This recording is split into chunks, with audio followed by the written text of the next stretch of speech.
Η εξέλιξη για το κόμμα των Σπαρτιατών. Ναι, θυμήθηκα. Η εισαγγελέα του Αρείου Πάγου, η οποία διενεργούσε μήνες τώρα δικαστική έρευνα με βάση τις καταγγελίες του επικεφαλής του κόμματος, του Βασίλη Στίγκα. Καλά πήγε αυτό. Παρήγγειλε σήμερα ποινική δίωξη για 11 βουλευτές του κόμματος, πλην του Βασιλείου Στίγκα. Δεν το περίμενε κανένας, η αλήθεια είναι αυτή.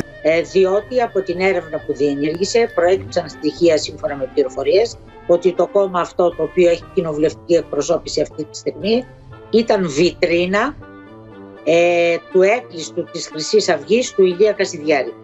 Δεν τρέπεστε ρε! Δεν τρέπεστε ρε!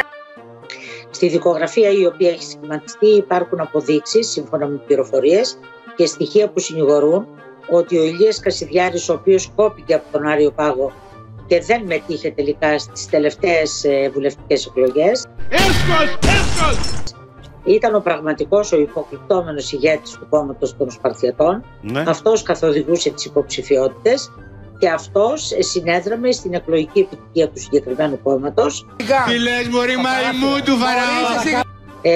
Γι' αυτό και διώκεται εκτός από τους 11 βουλευτές των Σπαρτιατών και ο Ηλίας Κασιδιάρης ως ηθικός αυτουργός. Τι θα γαμηθείτε? Το αδίκημα, όπως αντιλαμβάνεται κανένας, όταν είναι εξαπάτηση του εκλογικού σώματος. Τι λες μωρή διασταυρωσίας μου με μυρμικοφάγο? Είναι ένα βαρύ από κοινοβουλευτικής και ηθικής πλευράς αδίκημα, το οποίο έχει πάρα πολύ μεγάλη σημασία τι επιρροή θα ασκήσει στο εκλογοδικείο.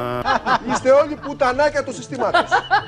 Το πιθανότερο σενάριο, αν όχι το μοναδικό, νομίζω ότι είναι το μοναδικό, αυτή την άποψη θα εξέφραζα, είναι οι έδρες αυτές, οι 11 των Σπαρτιατών, να μοιραστούν ανάλογα με τη δύναμη την κοινοβουλευτική των υπόλοιπων κομμάτων. Ελλάδα 2.0. Αυτό ακριβώς, τίποτα. Το αδίκημα, όπως αντιλαμβάνεται κανένας, όταν είναι εξαπάτηση του εκλογικού σώματος. Εγώ δεν θα πω ποτέ καλώς ορίζω το Μακεδόνα πρωθυπουργό στη χώρα. Επίσης ο Μητσοτάκης. Well, Prime Minister, it are always good to welcome you to Athens. Εξαπάτηση του εκλογικού σώματος.